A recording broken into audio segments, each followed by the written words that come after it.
C'est un petit émirat qui veut réussir une grande Coupe du Monde à tout prix. L'organisation du mondial va coûter 156 milliards d'euros au Qatar, un record. Derrière ces alignements de buildings, le stade Al-Bayt. En forme de tente bédouine, il est flambant neuf. Allez à l'intérieur, vous serez surpris. C'est très impressionnant et c'est immense. Coût de construction, 1 milliard d'euros. 3 fois plus que le Stade de France. Dans 8 mois, la cérémonie d'ouverture et le tout premier match auront lieu ici devant 60 000 spectateurs. Et vous allez comprendre pourquoi certains surnomment déjà cette enceinte le stade de la démesure. À l'intérieur, un toit rétractable. Et derrière les tribunes, du grand luxe. 96 suites d'hôtels, réservées aux supporters fortunés. 67 000 euros pour cette chambre avec vue. Mais le plus surprenant, c'est sans doute ce système de climatisation.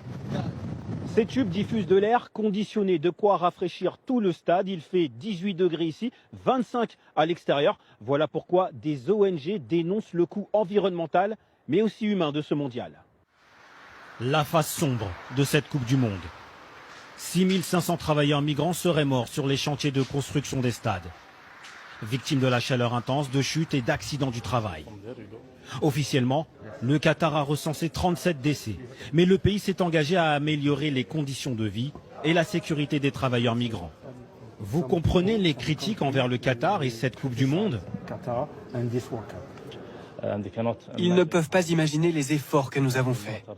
C'est la vérité. Nous voulons prouver que nous sommes fin prêts. Montrer au monde qu'on peut nous faire confiance et que le Qatar est capable d'organiser la Coupe du Monde. Le mondial se déroulera sur un espace réduit. À peine 70 km entre les deux stades les plus éloignés. Construites pour l'événement, les 8 enceintes ont coûté 6 milliards d'euros. Elles sont fin prêtes. Les Qataris aussi. J'ai trop hâte d'y être, d'accueillir le monde entier et la France. Une Coupe du Monde, ce n'est jamais arrivé ici. Ça va être fantastique.